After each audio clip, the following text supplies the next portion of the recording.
Good morning. So we're gonna get started. Hopefully this is loud enough. I'm like so paranoid that it's never loud enough now. All right, so it's a new week. Anything can happen this week. Love the hope of a new week. We are on chapter 6 in our book, Failing Forward. Um, this one says, no matter what happens to you, failure is an inside job. Life is not simply holding a good hand, life is playing a poor hand well. It says that's a Danish saying. When you learn to accept responsibility for yourself, your problems, and your failures, you are better prepared to fail forward. But what about when you're faced with overwhelming difficulties that you didn't create and you can't control? At no time in life are people more prone to allow failure to overcome them and to give up than when external circumstances cause extreme hardship or grief. But ultimately, no matter whether the difficulty is self created or comes from somewhere outside them, failure is created within them. It is always an inside job. Let me illustrate. In the spring of 1999, my publisher, Thomas Nelson, invited me to speak at various cities around the country on a book tour. One of my stops on that trip was in Lexington, Kentucky, and it was there that I met Greg Horn, owner of the Payless Food Center, a grocery store in Cynthiana, Kentucky. Greg told me an incredible story that shows that no matter what happens to you, the important thing is what happens in you. Keeping his head and heart above water. On March 1st, 1997, Greg was in Bossier City, Louisiana, where he had traveled from his home in Kentucky to attend my 2 day leadership conference. When the conference was over, he boarded a plane and headed to St. Louis on the first leg of his journey home, excitedly considering how to put into action the leadership training he had received. When he got to the gate in St. Louis for his connecting flight to Lexington, he was surprised to discover that it had been delayed because of bad weather in Kentucky. When that delay turned into a canceled flight, Greg was stuck in St. Louis overnight. He didn't think too much of it. He was a seasoned traveler and had learned to roll with the punches when on the road. And the next morning he caught the first flight out. Only when he landed in Lexington did he realize the magnitude of the problems caused by the weather. As he drove north from the airport toward Cynthiana, he started to see the effects of the heavy rain that had canceled his flight. When he learned that the Licking River, which flowed through Cynthiana, had flooded its banks, he started to worry about his store. He headed straight for it, wanting to make sure everything was all right. The 30-mile trip seemed to take forever. And the bad news is, when Greg finally arrived, he found the area flooded. Standing 200 yards away from his store, he could only see its roof and the sign, Payless Food Center. The rest was underwater. Demoralized, he headed for home, but he couldn't get anywhere near his house either. For 3 days, Greg stayed with his sister in Lexington, waiting for the water to subside and wondering what he was going to do. That's when he called his insurance agent and discovered news that made things even worse. He had every kind of insurance except, you guessed it, flood coverage. There would be no financial relief. Weighing the damage. All in all, 5 days passed before Greg could get into the store, and when he opened the doors, he faced complete devastation. He stood in the midst of $500,000 worth of waterlogged, spoiled inventory. His electronic cash registers were full of filthy water, and a huge 500-pound freezer that usually held bags of ice had been lifted by the floodwaters and dumped on top of a checkout stand. It was the kind of demoralizing mess that makes a person want to lock the doors and walk away forever. At that point, I had a choice, said Greg. He could have given up, acknowledging that tragedy had caused his business to fail. I could have filed for bankruptcy, but I didn't want to do that. That's when the principles that I had learned a few days earlier at the leadership conference came back to me. It's not what happens to me, it's what happens in me. It's not the size of the problem, but how I handle the problem. When I fall, keep getting up. I was determined to overcome this experience, adds Greg. He assessed that the building was still structurally solid, but the interior of the store was trashed. Everything inside had to be removed by hand. It took 22 truckloads to haul off the ruined inventory. All the cash registers had to be replaced, so did the tile floor. He and his staff worked feverishly around the clock. It cost Greg $1 million to do it, but he was able to reopen his Payless Food Center, and he did it in a miraculous 16 days. Dang, a lot of hard work. The store was closed for only 21 days after the flood. Excuse me. Assessing the impact. How does a person assess the impact of an event like the flood that ruined Greg Horn's store? You can measure it in dollars. You can measure it in days. You can gauge the emotional impact on the owner. But Greg would encourage you to measure it in the lives of the other people. Being able to reopen in only 21 days allowed 80 people to return to work, many of whom were personally affected by the flood. And as it says in Proverbs, humility comes before honor. It chokes me up because Brooke and Emily are always like, think of the people you're going to help if you keep going.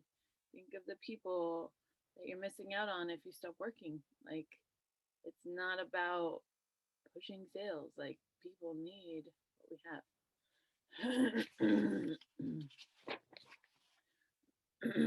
Excuse me. Greg Horn is a great example of a person who learned how to fail forward.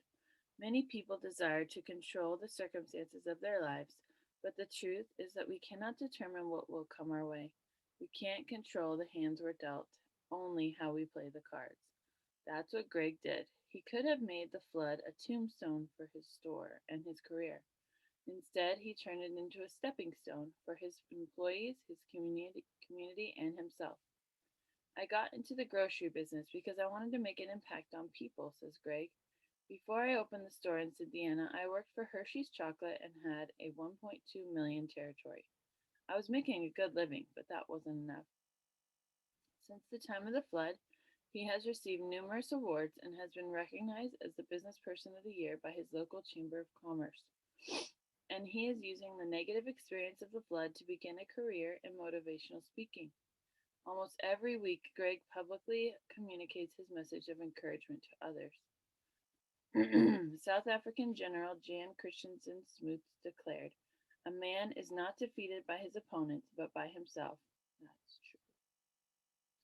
No matter how daunting the circumstances of your life may be, the greatest battle you wage against failure occurs on the inside, not the outside. How do you fight that battle? You start by cultivating the right attitude. How you see is what you get. You're probably familiar with Murphy's Law, which says if anything bad can happen, it will, and at the worst possible time. And then there's the Peter Principle, which says people always rise to the level of their incompetence. By the way, both were written by pessimists. A similar saying is the law of human behavior. Sooner or later, we get just what we expect. I have a question to ask you. Is the law of human behavior optimistic or pessimistic? Stop and think about your answer. I say that because your response reveals your attitude. If you expect the worst out of life, then you probably said the law was written by a pessimist. If you have a positive outlook, then you probably answered optimist because the prospect of getting what you expect is encouraging to you. Your attitude determines your outlook. Love it. Positive attitude, the first key to what happens in you. The first element in winning the internal battle against failure is a positive outlook. University of Pennsylvania psychology professor Martin Seligman, who has studied employees in 30 different industries, observes the people who bounce back are optimists. Let's face it, not everyone is naturally optimistic. Some people are born seeing the glass half empty rather than half full. But no matter what your natural bent is, you can become a more optimistic person. How do you cultivate optimism? By learning the secret of contentment. If you can learn that, then no matter what happens to you, you can weather the storm and build on the good you find in any situation. Contentment, that's not a popular concept these days.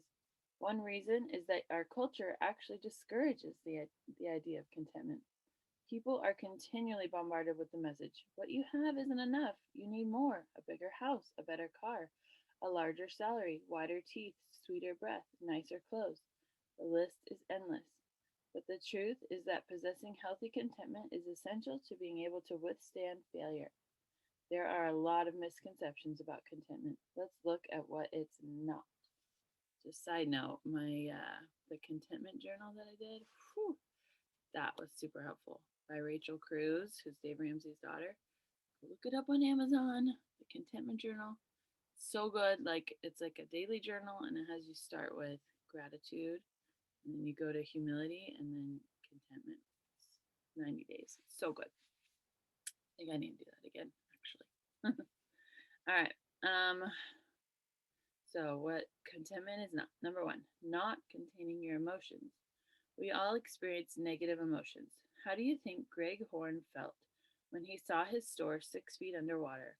Although you don't want to let your emotions run amok, you shouldn't try to stuff them either. Denial doesn't help you become content. Your emotions will come out eventually, even if you try to bury them. If you try suppressing your emotions as a strategy for attaining contentment, you might end up like the older man who lay in the hospital on the verge of death. As he floated on the verge of consciousness for 2 weeks, his faithful wife sat in a chair by him every moment. When he finally became lucid enough to speak, he whispered, "Honey, you've been with me through all the bad times. When I got fired, you were there to support me. When we lost the house, you never left my side.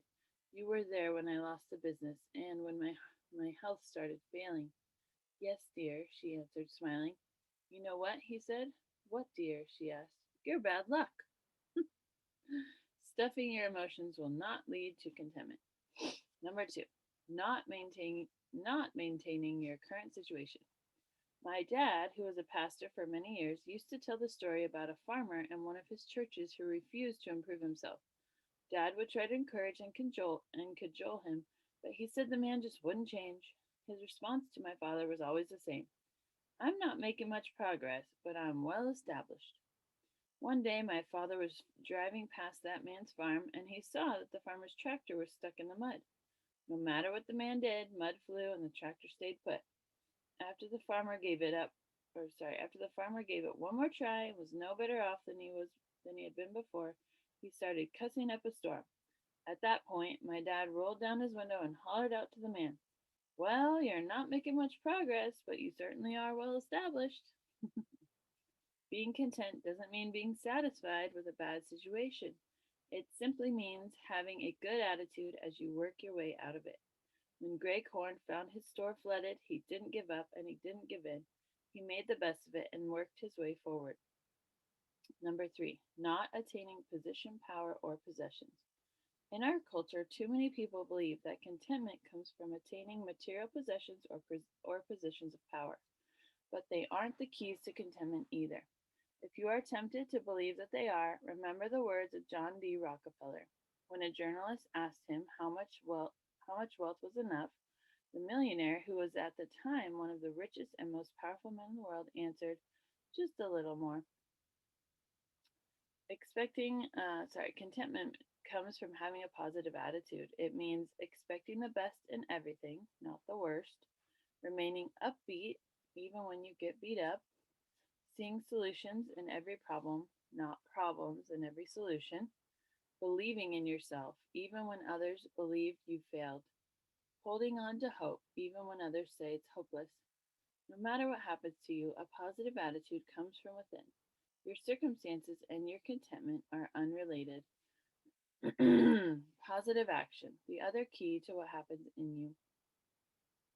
You cannot win the internal battle against failure without the positive attitude that contentment provides. But if you think positively and do nothing, you will not be able to fail forward.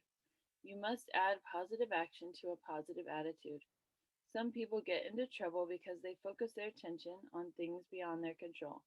Leadership expert Fred Smith says that the key to positive action is to know the difference between a problem and a fact of life.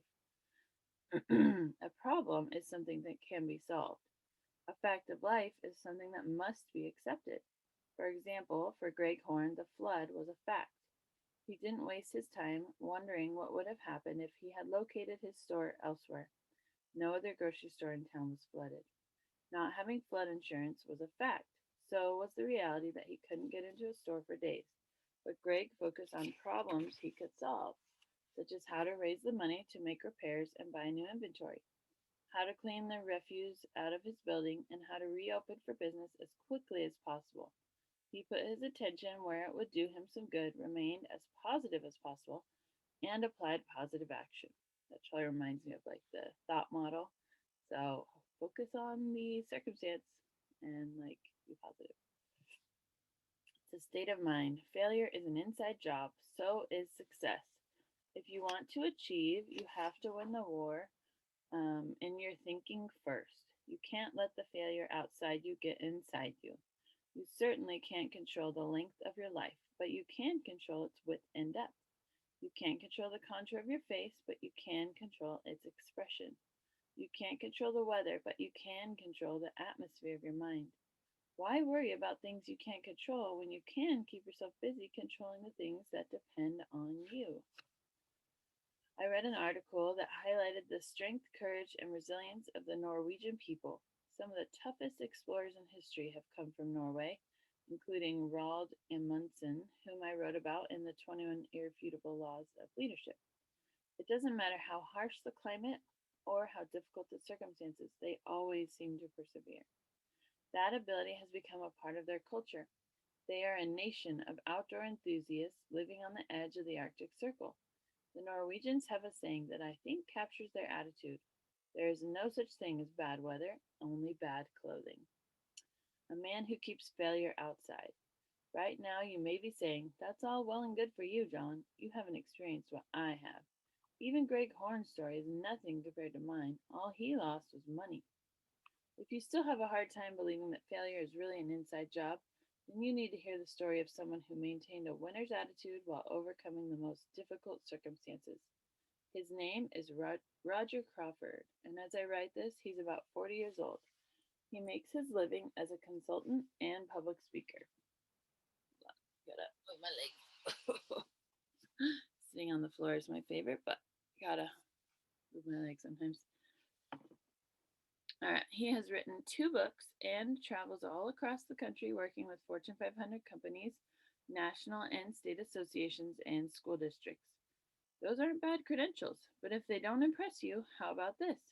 Before becoming a consultant, he was a varsity tennis player for Loyola Marymount University and later became a professional tennis player certified by the U.S. Professional Tennis Association. Still not impressed? Would you change your opinion if I told you Roger has no hands and only one foot? Roger Crawford was born with a condition called ectrodactylism. When he emerged from his mother's womb, the doctors saw that he had a thumb like projection extending out of his right forearm and a thumb and finger growing out of his left forearm. He had no palms. His legs and arms were shortened, and his left leg possessed a shrunken foot with only 3 toes. The foot was amputated when he was 5. Various medical professionals told Roger's parents that he would never be able to walk, probably would not be able to take care of himself, and would never lead a normal life.